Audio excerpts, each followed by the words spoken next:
Olá, bem-vindos a mais uma exploração aqui com a gente. Hoje o foco é numa figura que, olha, talvez passe meio batida, né? Irade. Ele aparece lá na genealogia de Caim, em Gênesis, e para guiar nossa conversa, a gente está usando um artigo do site teológico.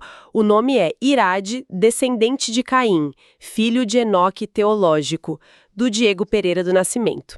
Então, qual a nossa missão aqui hoje? É tentar entender o que essa fonte específica diz sobre Irade, quem ele foi, qual o peso dessa linhagem dele, a de Caim, para a narrativa que o artigo apresenta, e por que olhar para essa genealogia, né, com figuras que, assim, não têm tantos detalhes como o próprio Irade, o que essa fonte quer mostrar com isso. E olha, já começamos com algo que a fonte joga na mesa e que é bem intrigante. Essa linhagem do Irade, segundo o artigo, está ligada à fundação da primeira cidade que a Bíblia menciona e avanços culturais importantes, tipo música, metalurgia. Mas, ao mesmo tempo, essa mesmíssima linha é descrita ali na fonte como um caminho de rebeldia mesmo, de distanciamento moral de Deus. É um paradoxo, né, que o artigo parece colocar bem na nossa frente. Vamos ver como o artigo desenrola isso. Para começar, então, situando o nosso personagem, quem foi exatamente Irade, segundo essa genealogia que o artigo traz? Certo. O artigo nos leva direto para Gênesis capítulo 4. Irade é filho de Enoque. E aqui a fonte faz questão de uma coisa. É o Enoque, filho de Caim, tá? Caim, o primogênito de Adão e Eva, aquele que cometeu o primeiro assassinato. É importante não confundir com o outro Enoque, bem mais famoso, que veio da linhagem de Sete, né? Aquele que andou com Deus. São dois Enoques diferentes. A nossa fonte lembra o que está lá em Gênesis 4:17. Caim teve esse filho, Enoque, e logo depois construiu uma cidade. E deu o nome do filho para a cidade. Foi a primeira cidade mencionada, viu? Aí logo em seguida, no versículo 18, aparece Irade, filho desse Enoque, e pai de Meujael. Então, fazendo as contas, Irade é neto de Caim, bisneto de Adão e Eva, bem ali naquela primeira linhagem depois do Éden. Entendido. Neto de Caim. Nossa, isso já dá um pano de fundo pesado, né? E o artigo, pelo visto, dá bastante ênfase para o caráter dessa família, a tal linhagem cainita. Como é que a fonte descreve as características gerais dessa descendência? É uma visão única no texto? Olha, a perspectiva que a fonte traz é bem específica. E sim, carrega um julgamento de valor, podemos dizer. A descendência de Caim é associada o tempo todo no artigo a essa ideia de rebeldia. Rebeldia contra o que seriam os preceitos divinos, sabe? E também é uma distorção da moralidade que vai piorando e um afastamento espiritual que só aumenta geração após geração. O autor do artigo, ele traça essa linha desde o próprio Caim, né?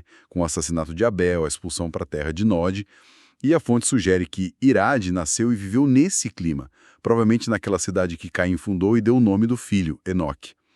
O cenário que o artigo pinta é de uma sociedade que, assim, ela até desenvolve coisas, civilização material, mas sob a sombra da violência, do orgulho, do pecado original do patriarca deles. Então o artigo está mostrando, tipo, dois caminhos bem diferentes para a humanidade logo no comecinho. Exatamente. O artigo fala disso, sim, desse contraste com a linhagem de Sete. Sete foi o outro filho de Adão e Eva, que nasceu depois da morte de Abel, né? E embora a linhagem de Sete não seja o foco aqui, a fonte usa ela como contraponto. Seria a linhagem de onde viria Noé, representando tipo uma esperança de retidão. Já a linhagem de Caim, na leitura do artigo, seria o desenvolvimento humano que escolhe ir por um caminho próprio, independente e até desafiador em relação a Deus. Mas aí é que entra aquela complexidade que a gente falou no começo, né? Essa mesma linhagem que a fonte descreve como rebelde é também a que recebe o crédito por avanços culturais e tecnológicos super importantes. Como é que o artigo lida com essa aparente contradição? Sim, e esse talvez seja o ponto mais instigante mesmo da análise que a fonte oferece. O artigo ressalta que, seja um paradoxo ou não, É justamente através dos descendentes de Caim que surgem avanços civilizacionais notáveis, mais especificamente dos filhos de Lameque. Lameque era bisneto de Irade, ou seja, trineto daquele Enoque filho de Caim. Aí a fonte vai lá em Gênesis 4, versículos 20 a 22 para detalhar. Jabal, por exemplo, é chamado de pai dos que habitam em tendas e possuem gado, um pioneiro da pecuária, talvez do nomadismo pastoral. O irmão dele, Jubal, pai de todos os que tocam harpa e flauta, considerado o inventor da música instrumental. E o meio-irmão deles, Tubal-Caim, descrito como mestre de toda a obra de cobre e ferro, um pioneiro da metalurgia. Nossa, pecuária organizada, música, trabalho com metais. Isso são pilares do desenvolvimento humano. É fascinante que a fonte coloque isso justamente nessa linhagem que ela mesma diz ser espiritualmente desviante. Parece que o artigo quer que a gente pense sobre o que é progresso, né? Precisamente. O ponto central aqui, segundo a interpretação da fonte, é que esses avanços, organização social, arte e tecnologia, eles são apresentados como florescendo fora do que o autor do artigo vê como o caminho de comunhão com Deus. É quase como se a fonte dissesse, olha, a inteligência humana, a criatividade, podem se desenvolver sem depender da retidão espiritual. E talvez nessa narrativa aqui até em oposição a ela. E a figura de Lameque, o pai desses inovadores todos, ele parece ser chave para o argumento da fonte sobre o caráter dessa linhagem, não é? Sem dúvida. Lameque, que está lá no finalzinho dessa genealogia em Gênesis 4, ele é retratado na fonte como uma personificação máxima dessas tendências ruins da linhagem. O artigo foca em 2 pontos principais sobre ele, baseado na Bíblia, claro. Primeiro, a poligamia. Lameque pega 2 esposas, Ada e Zilá, Gênesis 4:19. E a fonte interpreta isso como uma quebra intencional do padrão monogâmico que ela associa à criação original, Adão e Eva. Certo.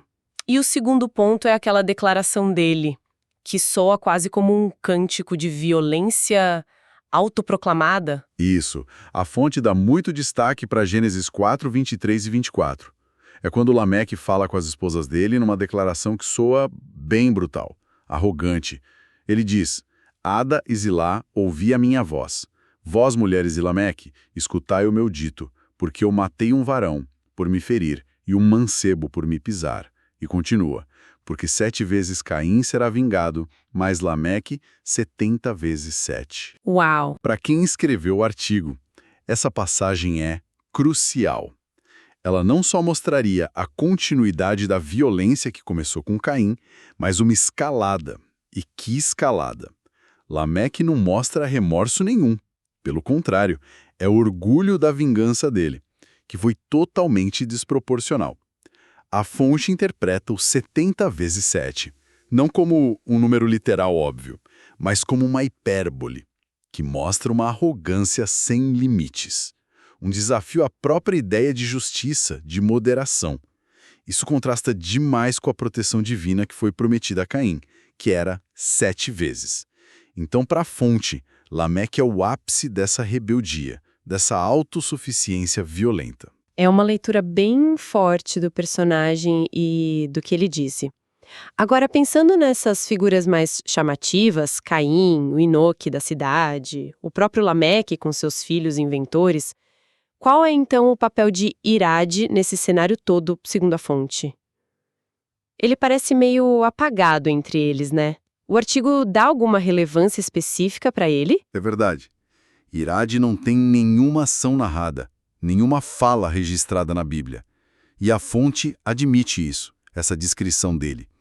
Mas mesmo assim, o artigo coloca ele como um elo indispensável nessa corrente genealógica. Ele é a ponte. Liga Enoque, o filho de Caim, ligado à primeira cidade, aos descendentes que vêm depois, que culminam lá em Lameque e nos filhos dele. A presença de Irade na lista, mesmo quieta, é necessária para mostrar que essa linha familiar continuou, que ela progrediu. E na interpretação da fonte, essa progressão não é só no tempo, não. Ela também marca a intensificação daquelas características que o artigo atribui à linhagem: o afastamento de Deus, o desenvolvimento cultural fora da ética divina, a escalada da violência e do orgulho. Então, Irade funciona como um marcador dessa trajetória, uma trajetória descendente na visão do autor. Entendi. Então, mesmo sem ter feito nada específico, a posição dele ali na genealogia é importante para a estrutura da narrativa que a fonte está enxergando em Gênesis 4. O artigo chega a explorar o nome Irade. Tem alguma pista no significado do nome? Sim, o artigo entra nessa questão da etimologia do nome Irade. Vem do hebraico Irade. E como acontece muito com o nome bíblico antigo, né, a origem exata é meio incerta. A fonte menciona as possibilidades que os estudiosos discutem. Uma hipótese relaciona Irade com a palavra hebraica Ir, que significa cidade. Nesse caso, o nome poderia significar algo tipo homem da cidade, pertencente à cidade, ou até fundador de cidade, o que faria bastante sentido, né? Já que o pai dele, Enoque, deu o nome à primeira cidade. Outra possibilidade que a fonte levanta é conectar com nomes da linhagem de Sete, como Jared e Ered. O radical pode ter a ver com descer. Isso poderia dar a Irade o significado de descendente ou aquele que desce, o que reforçaria o lado genealógico. E a fonte traz um detalhe interessante. Na Septuaginta, que é aquela tradução grega antiga do Antigo Testamento, o nome aparece como Gadaide, uma variaçãozinha que mostra como essas coisas mudam um pouco na transmissão do texto. Essas possibilidades do nome, mesmo incertas, adicionam umas camadas de leitura, né? Que a fonte parece gostar de explorar. A de homem da cidade encaixa bem no contexto. Com certeza. E reforça aquela ideia, que está forte na fonte, de que a linhagem de Caim está ligada ao desenvolvimento urbano, à civilização material. Além disso, o artigo menciona rapidinho o nome do filho de Irade, Meujael, ou Meurujael. E a fonte sugere, baseada em interpretações etimológicas também, que esse nome talvez possa estar ligado à ideia de ser ferido ou apagado por Deus, ou humilhado. Na leitura do artigo, isso poderia ser um indício. Talvez os pais, Irade e a esposa, sentissem algum sofrimento, alguma dificuldade, ou quem sabe até uma desaprovação divina na vida deles. E aí expressaram isso no nome do filho. Claro que isso é uma interpretação da fonte, né? Uma especulação. Mas serve para reforçar a imagem que ela constrói dessa linhagem. Uma linhagem marcada por essa relação complicada com o divino. Isso realmente ajuda a fechar o quadro que a fonte está pintando. Então, se a gente fosse resumir a visão desse artigo do Teológico sobre Irade e a família dele, qual seria o panorama geral? O que essa análise específica nos oferece no fim das contas? Basicamente, a fonte nos mostra Irade como um ponto de passagem, um nó numa rede genealógica que, para esse autor, tem um simbolismo muito forte dentro da narrativa de Gênesis.